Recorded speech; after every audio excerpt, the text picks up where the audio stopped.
saw games and activities in workshops and books and, let's be honest, Pinterest, that I really wanted to try, but they... Hi everyone! Welcome to Mrs. Cookie's Music Room. My name is Liz Kutschke, or as my students call me, Mrs. Cookie. And on this week's episode, I would like to share my pros and cons for teaching kindergarten through 8th grade music.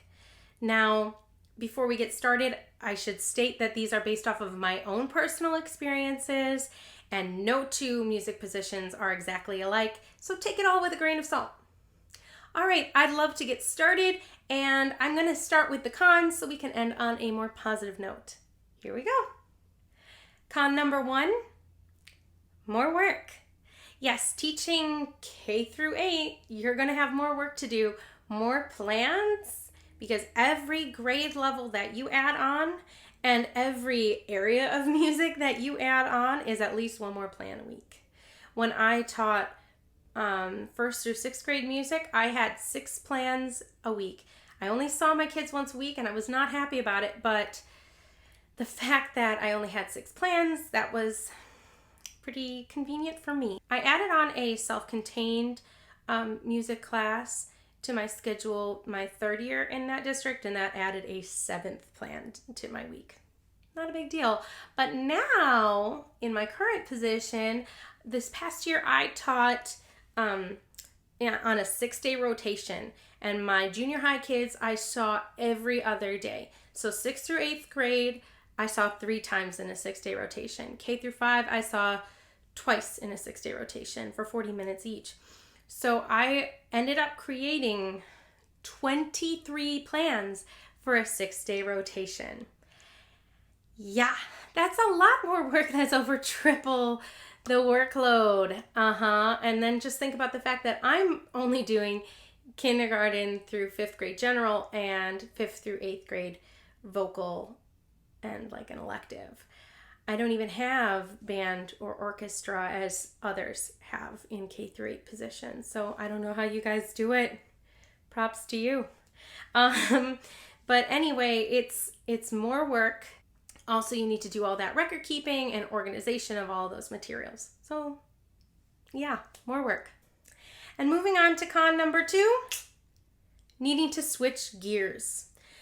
So every day I teach kindergarten through 8th. It's not like on a certain day I have these grade levels and on another day I have these. No, within my 6 whatever hours of teaching every day, I have all those grade levels.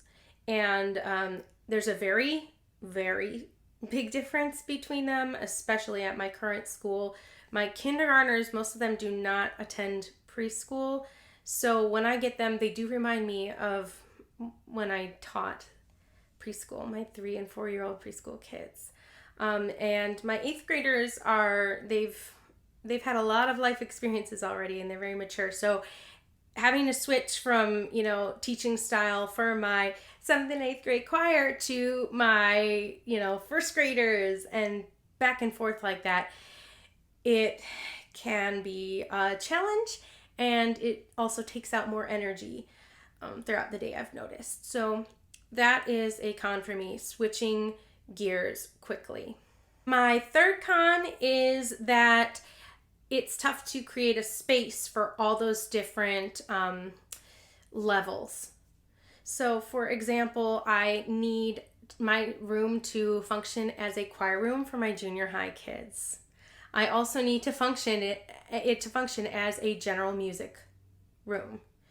And so I need spaces for the different singing games, but I also need a space like risers set up for my older kids. And I also need to make sure that the room isn't decorated too babyish for my junior high kids, but that it's still welcoming for my little kinder kiddos. So finding that balance at the beginning, it was a bit of a head scratcher, but I think I got it.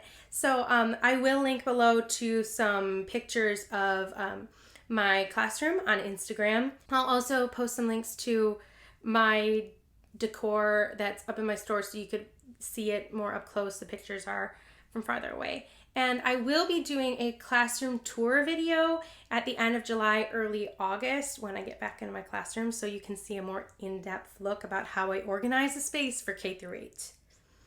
But that's the end of my cons. Let's move on to our pros, because there are some, there really are. Here we go. Pro number one, being able to grow as an educator.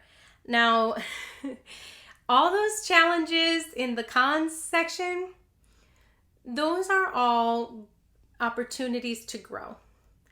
And, having to quickly reorient yourself from teaching kindergarten to teaching 6th grade choir, that will definitely make you better as a teacher. It just does.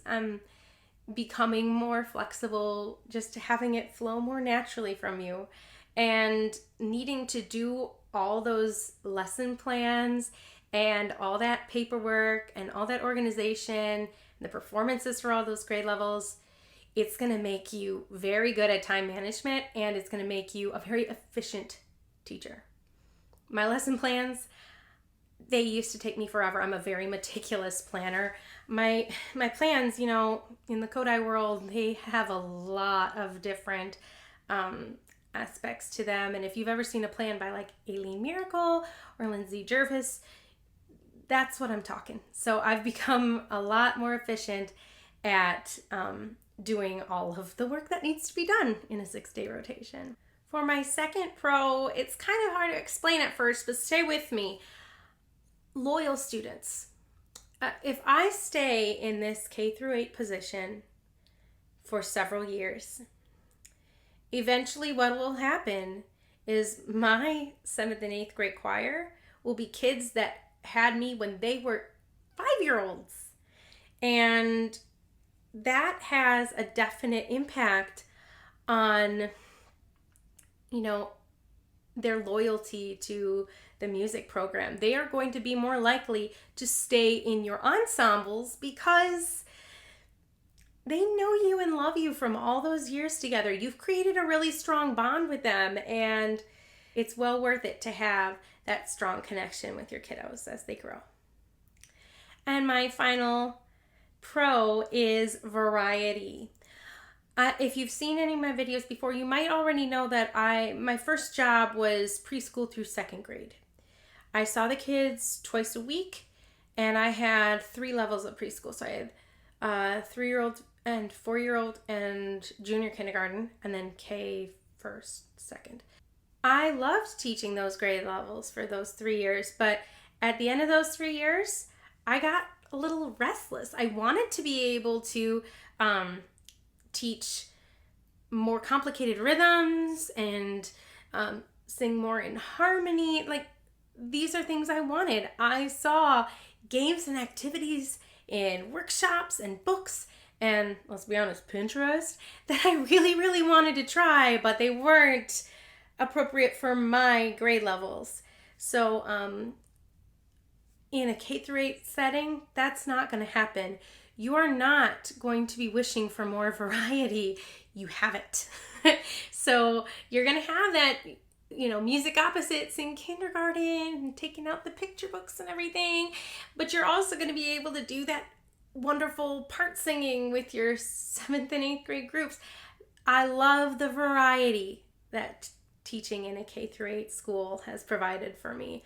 I'm not getting bored anytime soon. Those are my pros and cons of teaching in a K-8 school.